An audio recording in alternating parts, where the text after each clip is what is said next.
Welcome to At Work in America, sponsored by Paychex. At Work in America digs in behind the headlines and trends to the stories of real people making a difference in the world of work. And now, here are your hosts, Steve Bowes and Trish Steed.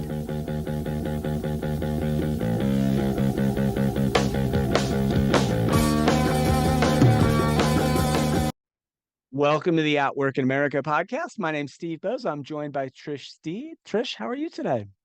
I'm trying not to freeze today. How are you, Steve? Similarly, also attempting to not freeze. It's in the single digits here, and imagine it's quite cold where you're at too. I'm in Colorado. We have been in the negatives as our real temperature, not just wind chill, and it's been quite bitter, so I've been staying inside. But you know what? I mean, it's like watching across the country. This is really hitting most of the country right now. People are a little bit tired of the snow and the cold, wouldn't you say?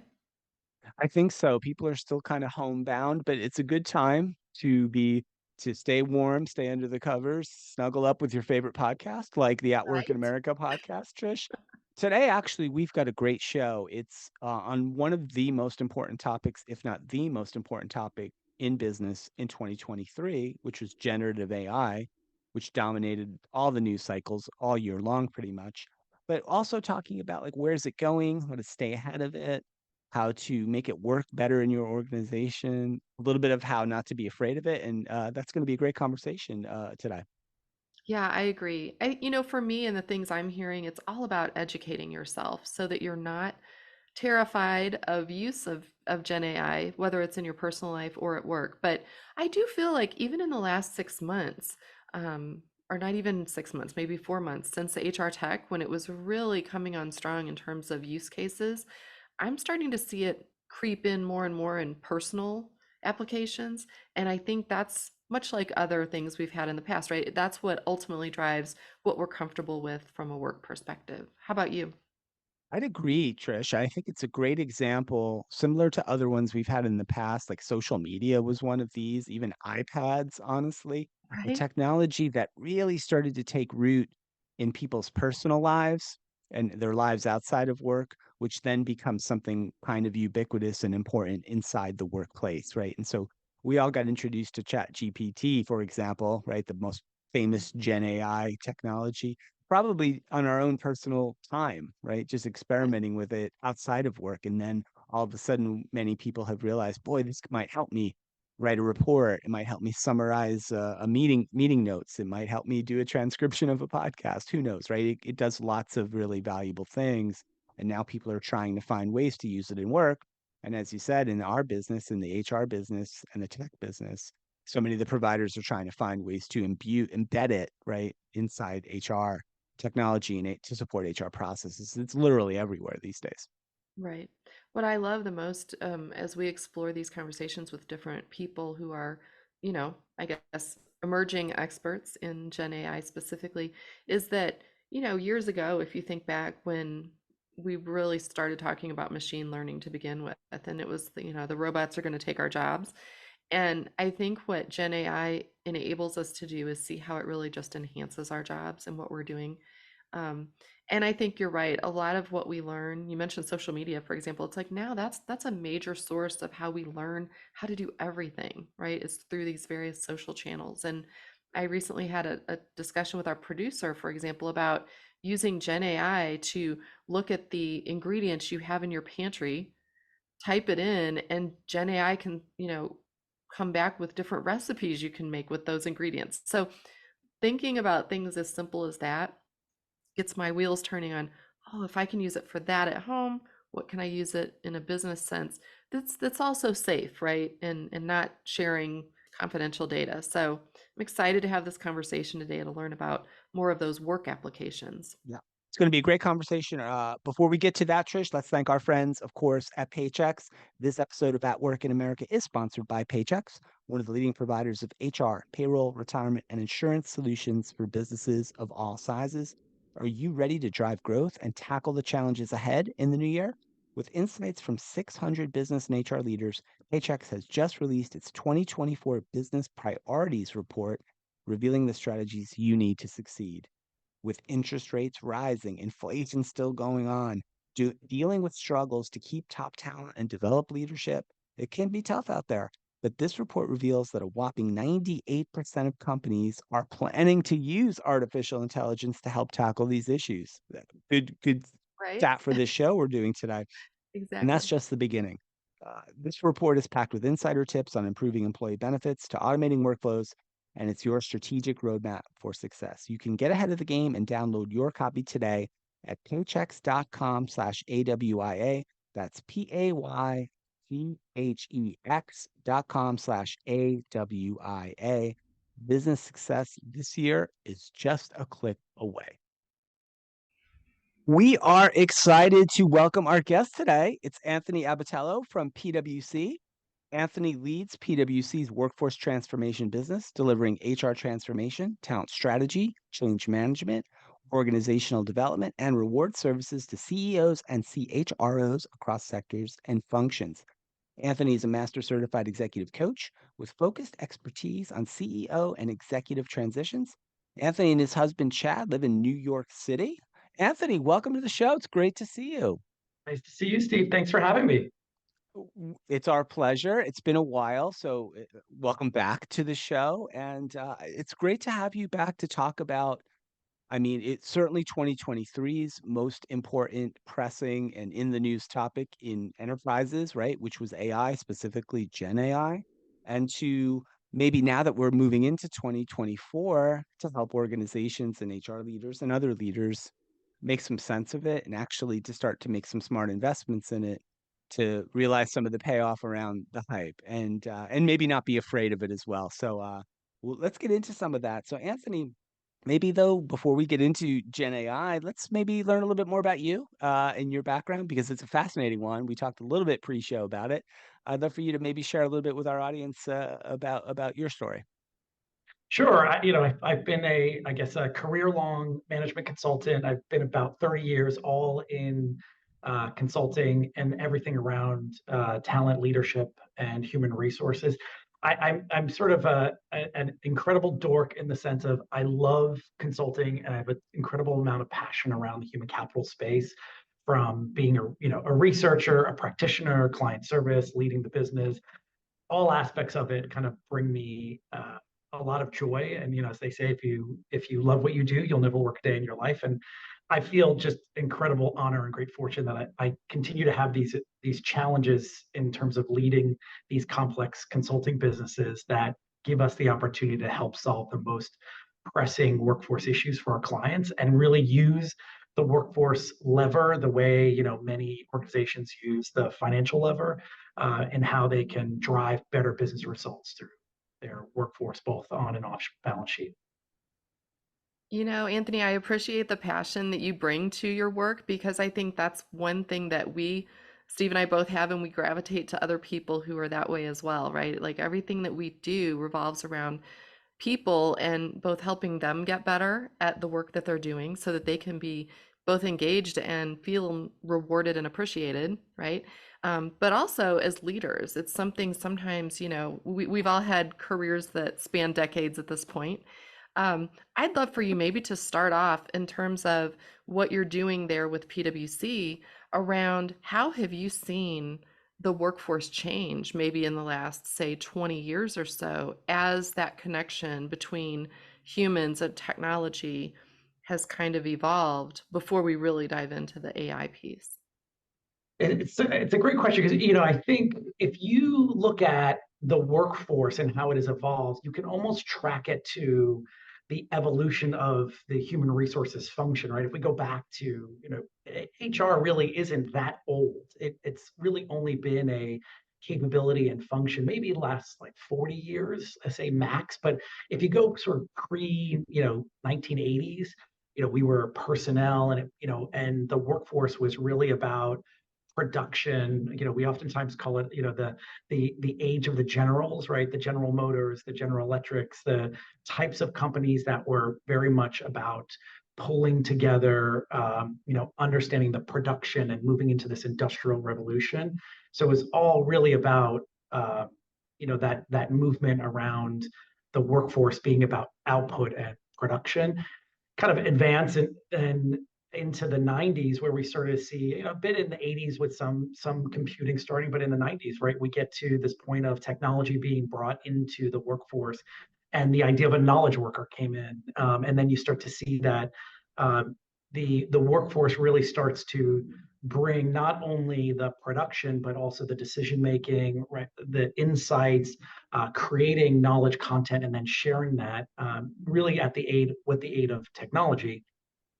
And then, sort of post-dot-com boost, bubble, burst, I guess is what you say. But right around that time, right, everything got distributed into the early 2000s, where the workforce became not just about production and about knowledge, but then also about the distribution of knowledge, and also the interconnectivity around the globe. So being able to do work offshore or within other regions or countries, and not everything being solely around the four walls of the organization.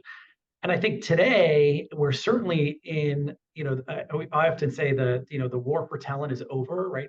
The workforce won.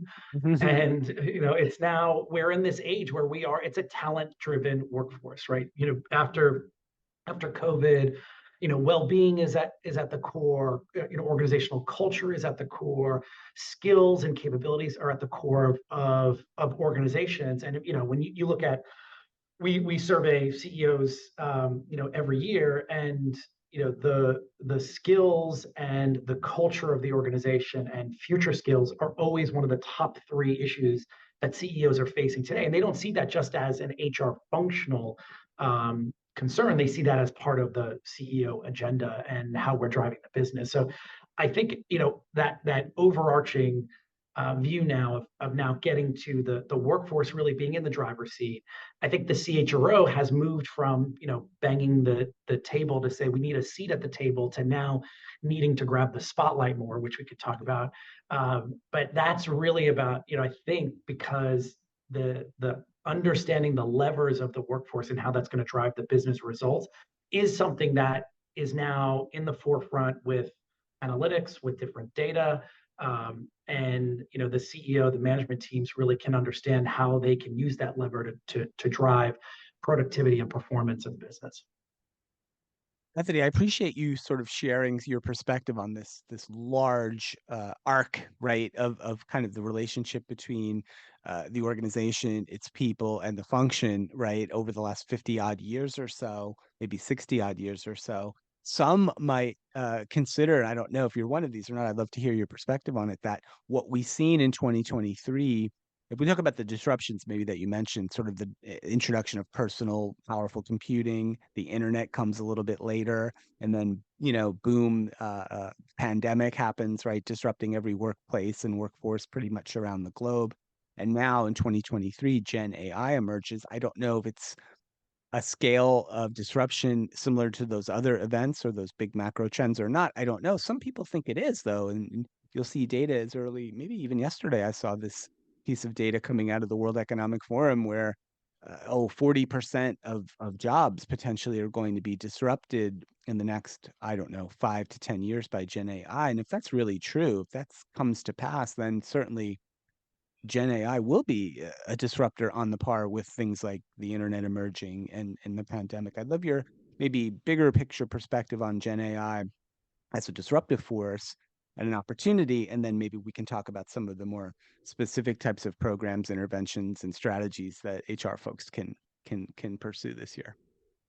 Yeah, I think that when it comes to Gen AI, I think overall it represents a tremendous opportunity. I think in our we did a pulse survey in August of this year, and I think close to 70% of executives all see that Gen AI will have the opportunity to create new business models. And I think more than half of the world's workforce sees this as an opportunity for disruption.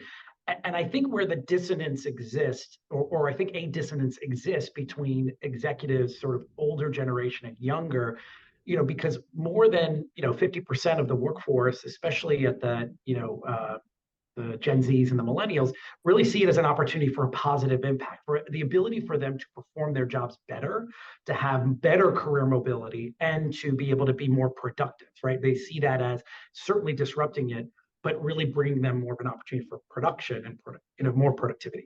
I think while business executives who probably represent more of the Gen Xers and baby boomers, many of those like me, not me in age, not me in philosophy, I'll say, I think there is that dissonance exists, is that they see that disrupting jobs to the negative, right? It does present opportunity, but they see that impacting jobs in a way where it is going to eliminate jobs. And I think while it's still maybe too early to tell, the early signs really are it probably could automate or create more efficient tasks, but wholesale taking away jobs and not creating new ones.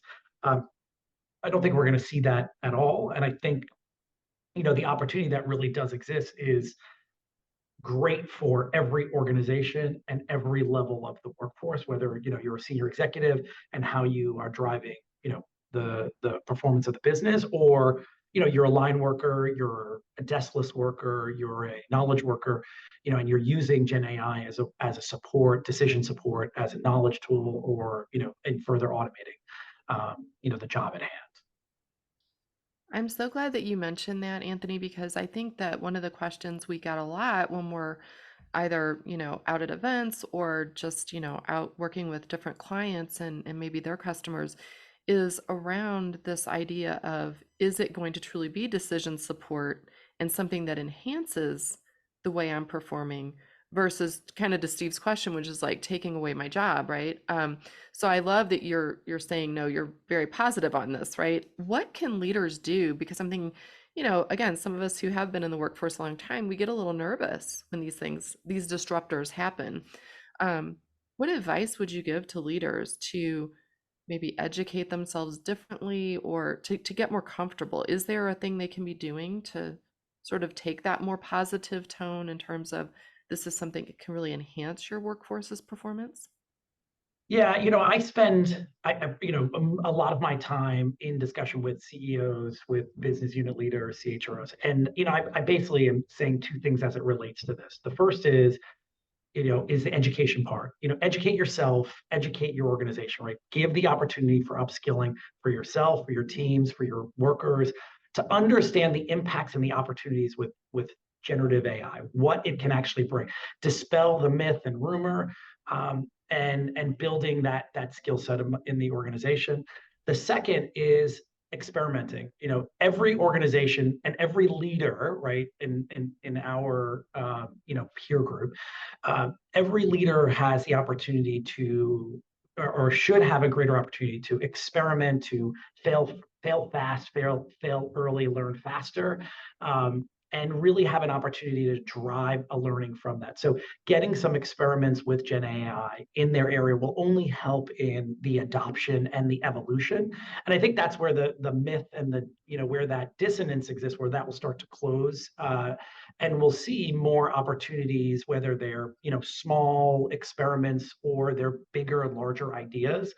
The best way to understand and get comfortable with the opportunity that I really truly believe exists around Gen AI is to start to open up the learning around it, dispel the myths, and try some experiments in areas. And there isn't an organization that I talk to that doesn't have some degree of a chat GPT or an issue around generative AI.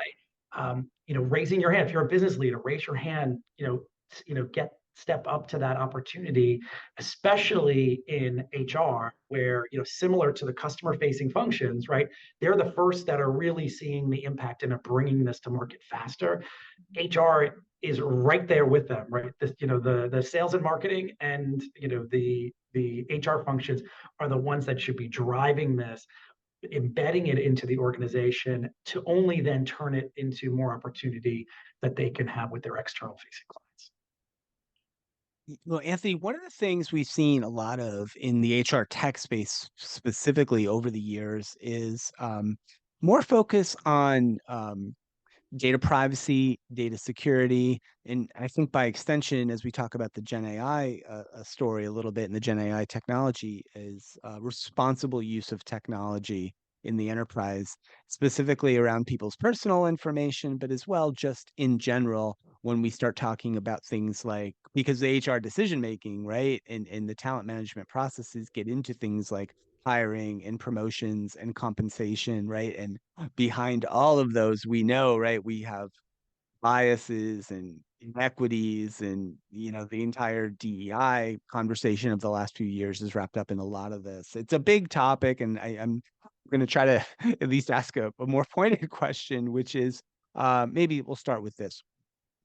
As organizations begin to consider these experiments, as you said, and starting to get themselves and their employees better educated around these capabilities, how would you want them to think about or approach things like responsible use of these technologies to make sure that we're not exposing data we shouldn't be exposing of the enterprise, and then B, making sure we're not substituting processes and technologies that led to some maybe disparate outcomes for another new set of technologies that might lead us into the same place. Right. I mean, you go back to the original uses of some of the the previous machine learning technologies, because they were taught by humans. They learned the human bias, right? So, the people that were selected for a certain job weren't selected on humans, and so the technology learns that along the way. So when we talk about the responsible practices around AI, particularly as it relates to HR, the workforce related functions, there's a couple things. I think the first one is, that point about bias and fairness, just understanding the measures of fairness and how to test the systems and the approaches. You mentioned, Steve, the privacy and security. So making sure that they have the right cybersecurity methods in place before they go out to release any of the newer technologies, and that there's that level of data privacy. What is data that should be shared, how it should be used, and one that I think oftentimes is overlooked is how they interpret the and explain the data and the outputs of this, and that's really about how will the information that is returned to me be used in decision making and decision support. And I think oftentimes we're enamored by the speed and the efficiency of what is delivered through some of these generative AI tools, and we don't think about how we're going to sustain that ability to interpret and explain those results out into the organization. So that having a very thoughtful approach to this, and this sort of sounds like it flies in the face of what I was saying before about just go try it and just get an experiment. I mean that those two things can coexist, right? You do need to have some degree of experimenting, and you can experiment with it. You can do so in a way that still, keeps the privacy, the security, the bias, and the interpretability of these outputs with fairness, and governed in a way that doesn't, immediately put the organization or the people at risk. Thank you for sharing that, because that, as Steve mentioned, that is something that comes up quite often when we're talking with various leaders. I would love to hear how you're thinking about the way that use of generative AI and the relationship with skills and upskilling. I know that at PwC, as a former employee, obviously upskilling and constantly kind of moving toward that organization that is learning based is very important. It's just in the fabric at PwC and how things are kind of woven together. How are you all approaching that when you think about the way that we're upskilling our workforce and using Gen AI and educating them on Gen AI? What should organizations be focused on there? Yes, and Trish, I love that you gave us our own commercial. So thank you for that. It's something that we value very dearly, and this as a former PwCer, right? We really respect and value the lifelong learner, and so part of what the approach both that we're taking and that we're doing with our clients, it is twofold. One is we want to democratize the AI upskilling so that everyone can learn and understand and be equipped to apply AI capabilities or the lens of AI, responsible AI, to the work that they're doing with clients, whether it's on our trust side or within consulting. As well, we want to educate our leaders, right? And equipping our stakeholders, our leaders, for responsible use and oversight. So they know, what to look for and how they can enable the professionals within the organization, within our organization, on how to use generative AI, the basics of how it works, how we need to govern, go back to that point of bias, interpretability, um, you know, uh, privacy, the security around that, all of those factors around responsible AI really rest in the accountability of the leader. So both parts and parties really learn and grow as part of the process. We, for PwC, we announced a massive investment last year. One of those things is for within the U.S. particularly, we're upskilling all 75,000 of our professionals with our My AI Academy, so that everyone could have access to become quote unquote certified as an AI professional and understanding what those capabilities are. And our leaders as well are getting that upskilling and the understanding too, so that they're equipped and that we can equip the leaders within the organization for responsible use and oversight at the same time. So at the end, we want this to become part of the vernacular of our professionals, but also for them to be able to have those meaningful discussions about the impact and opportunity with the clients that they serve. I love that you are approaching it that way. I was very excited hearing about the My AI Academy. Hopefully, that's something that'll be available to the alumni on our alumni network. If not, I may have to put in a That's a request. pitch there. Yeah. Yeah, Yeah. I'm gonna go for that. No, I mean, I agree. I didn't. Hopefully, it didn't come across like a commercial. I mean it from my heart. I mean, I spent a lot of years with PwC, and we weren't calling it skilling or upskilling at the time. It was Right. always about, filling the gaps was kind of what we referred to it as in the region I was working in, um, and I carry that with me throughout my career, right? Always being looking for what is the gap between what you know and what you need to know, and how can you then sort of take care of that. And so I love that it's really evolved into this mindset, right, that you all have. And like you say, it's not just the PwC employees and leaders, it's your clients as well, right? So you're pushing that learning attitude out, which I applaud you for. It's a difficult thing to do, and PwC certainly has the resources and the knowledge to be able to do it. So congratulations on that. I can't wait to hear how that academy really enhances what you've been doing already. So Thank you. Yeah, we're excited about it. And it's Yeah. definitely, we tend to, as you know, we tend to learn on ourselves first before we bring it to our clients. And that's what's happening.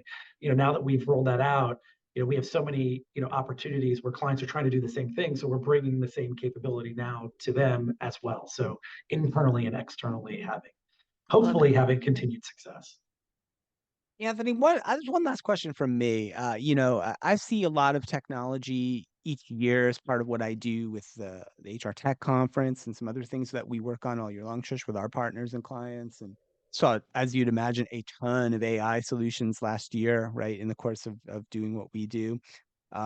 As you have worked with clients and PwC has kind of assessed the landscape of technology right now, specifically talking about HR, human capital, these kinds of applications, is there one or two things that are standing out to you in kind of these early forays into Gen AI or clients of PwC are experimenting with and maybe having some success with that stand out? Like, because I've seen a lot of applications, but I'm not sure what's really moving the needle so much yet. Is it, creating job descriptions? Is it creating, skills taxonomies? Is there something that's standing out to you that's, hey, boy, this is really interesting what's happening here?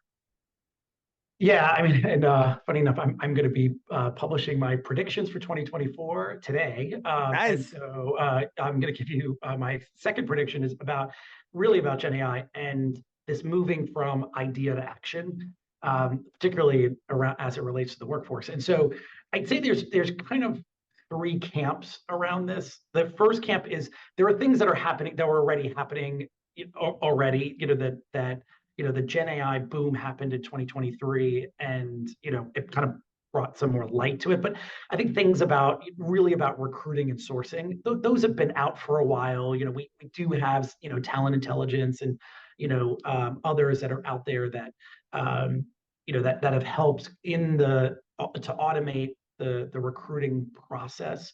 So I think I put that in sort of camp number one. So camp number two is the adjacencies to what's existing today, right? So easier. We're a bit into past idea. And I think a lot of that is in the space around skill development, where you have the ability to dynamically generate skill development paths, learning journeys that are more tailored to the individual, and can certainly help with the development of it. The third, where I'd say, is where it gets more innovative into the HR, really, as it relates to the workforce.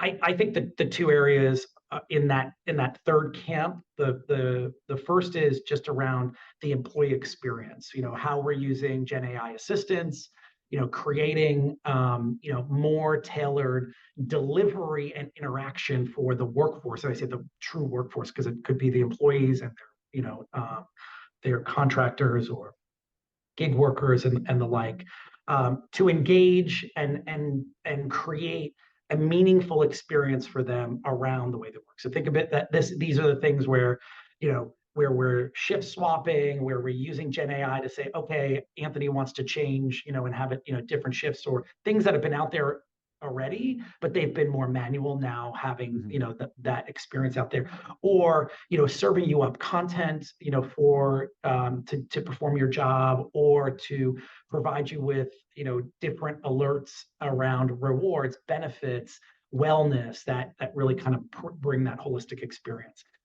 The second is around the delivery, right? Taking the page from the customer-facing functions and bringing that into HR. So, the marketing and customer facing organizations, they use the single pane of glass, right? They always talk about a SPOG, and having that SPOG capability for the workforce, using generative AI to shape what that how we deliver that.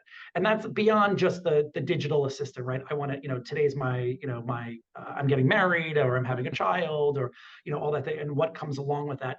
And not just walking them through the process like as in a chatbot, but actually delivering that that first full contact, and being able to solve and actually learn, with generative AI. They're learning about that individual, about that case, and or about the other knowledge base that exists around that. So it actually has the ability now to start to look at, people like Anthony who have gone through X, right?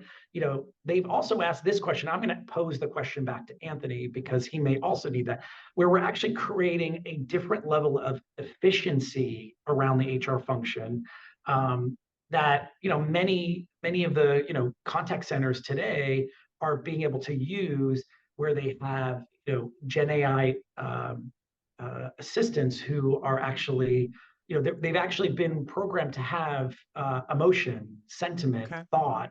They're using ums and that's a good question, right? They're changing their expression, right? And all of that being part of the delivery of the HR experience, right?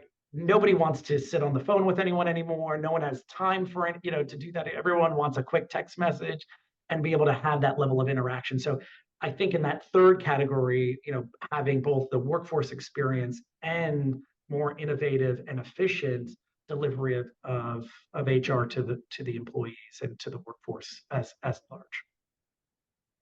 Anthony, that's fascinating because I've seen, as I said, I prefaced the question with, I've seen a lot of, examples of AI tech for HR. I've seen many of the examples you talked about, but I've not seen some of those manifestations that you described there about, imbuing these tools with a little more humanity, which is a really fascinating area to consider. And I'll be looking out for that for sure. That's so interesting. This has been fascinating stuff. I can't wait to read your predictions, Anthony. We'll make sure we'll get a link out in the show notes to them as That'd be they're great. coming out. We'll make sure people can find that. Um, is there anything else you want to close with? Folks want to find you, connect with you, or maybe access some of the PwC has a great Gen AI kind of resource hub. I'm looking at it right now over on my other monitor. But is there anything you'd like to just share with folks to learn more and or connect with you? Yeah, no, well, for going to pwc.com, you can search on my name, Anthony Abbatiello, or I'm on LinkedIn. You can find me. It's linkedin.com/AP Abbatiello. Same thing, AP Abbatiello on PwC on Twitter. I only post about things related to the workforce. No cats or kids. Sorry, but just about my passion for workforce and all things human capital. And again, I close with that whole point where we started. Of just this is the year for, we've talked about it. Let's get to action. Let's try to experiment, and to the extent we can, I'll be out and encouraging CEOs, CHROs really to embed and enable that experimentation and that agility around Gen AI this year. Because as we come out of 2024 and we're sitting here, hopefully in a year from now, we can say, yeah, here are some meaningful examples where company X tried this or company Y tried that. I see them. They're not for public consumption yet, but I know they're there, and those actions, those experiences are going to really help shape the way we're going to continue to evolve the HR function. And my goal is to get the CHRO in the spotlight, not just in the room, but in the spotlight in the boardroom, the way many of their peers have been. And I think this is going to be, one of the great stories we're going to tell. I love it. Thank you so much for coming on and sharing all of this with us. Like Steve alluded to, I mean, you take even things that we are aware of and sort of illuminate them in a much different and more detailed way. So I appreciate that. My big takeaway, Steve and Anthony, from this is the whole education piece and experimentation, right? I haven't heard it phrased quite that way, and I love the sort of the optimism that goes along with that, and making people feel like this is really something you can do, you can learn, you can understand, and you can apply. So I really appreciate you coming on today. Oh, thank you for having me. I love the show, and I'm an avid listener, and you guys got me through a very long car ride last week. So Nice. Well, thank you, Anthony. We appreciate that. It's great to see you again. And I think maybe we'll put a tickler on our calendars. Like we should check in with you like next January, right? To see how the year exactly, turned out. I we'll think prove that'd the be great. predictions. Yeah, for sure. Okay, so Anthony Abbatiello from PwC, a wonderful conversation. Thanks so much. We'll make sure we get some links in the show notes, some of the resources Anthony mentioned, as well as how to find him. Thanks to our friends at Paychex, of course, for sponsoring the show. They're awesome to us, and we're great to have them with us again in 2024. Trish, great to see you. Great stuff. A great way to get the year started here on the HR Happy Hour Media Network. Thanks so much.